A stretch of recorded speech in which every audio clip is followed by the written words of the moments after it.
If you've ever been on a plane, how friendly were the cabin crew? Well, there's a poll of passengers by a travel company, and they put those who have a Merseyside accent right at the top. So, armed with his boarding card, his duty-free, and his cuddly teddy with the goggles on, our reporter Mark Gayer has been to Hugh Baird College in Bootle, where air smiles and not air miles are taught in the classroom. The life jacket is stowed under your seat. To access the life jacket, pull sharply on the tab and remove the life jacket from its stowage. No, I'm not on the tarmac at John Lennon Airport en route to sunnier climes. I'm on the ground in Bootle, in a specially designed classroom where teenagers such as Lois, who's making that announcement, are studying for a diploma in cabin crew. We would like to wish you all a pleasant flight with us at Hugh Baird Airways. Thank you for listening, and once again, welcome on board. Course tutor Fran McArdle, don't the airlines train them anymore? Well, this is about preparing them ready for their interviews. So we get them ready, we teach them everything from the safety demonstrations to the customer service part, where I'll take them out to live events at Aintree, the Hair and Beauty Awards, and these students will work with the public, and then hopefully they'll all go on to work at the airlines. We get them ready, we do mock interviews with them, we help them with their application forms so that when they go for their interviews they've got loads of experience to talk about, which will set them ahead of any other candidates. Ladies and gentlemen, as we are experiencing some turbulence, the captain has switched on seatbelt signs.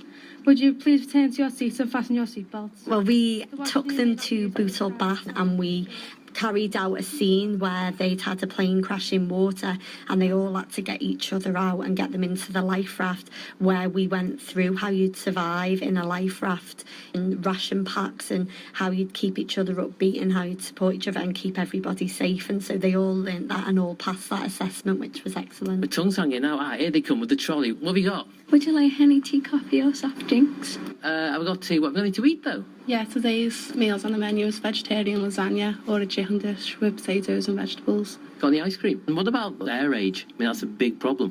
Well, it's a very valuable skill for them to learn. We do a lot of role-play scenarios where they'll handle drunk passengers, they'll handle passengers kicking off over the slightest thing, if their meal isn't to the right temperature or whether they're a vegetarian and been given the wrong meal, and they all act on the spot. It's very instant and they have to know. Good afternoon, sir. Could I help you to any duty free today? We've got an offer on rum vodka and we've also got some aftershaves. Why do you want to be in cabin crew? I went on a flight and they all looked dead nice, so I just wanted to do it, really. I just want to make me nan proud, to be honest. It's what she wanted me to do from a kid, so I promised her before she got diagnosed with cancer. Because I like the thought of working with different people all day, and it's a different experience. It's not like the same day-to-day job.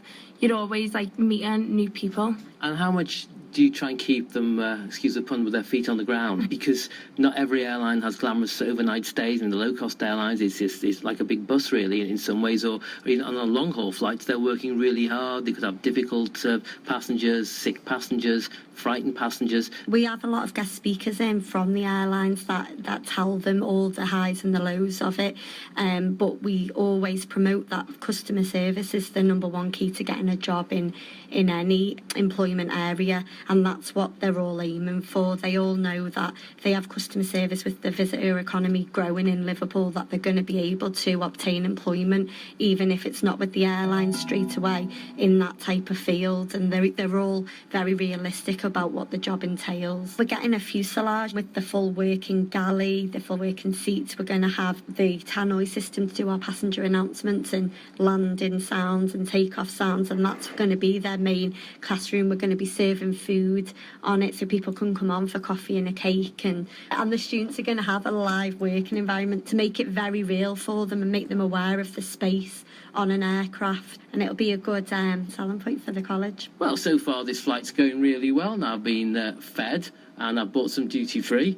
And Excuse me, sir, I've already told you to turn your electronic devices off, or if you don't, I'll have to report you to the captain for endangering the aircraft. Throw the cuffs on him, girl. There's your problem passenger there. Mark Gayer, that's told him. Cabin crew student Lois there from Hugh College in Bootle's brilliant. I love the girl who said, you know what, I want to do this because I really want to make me nan proud. Lovely, well done.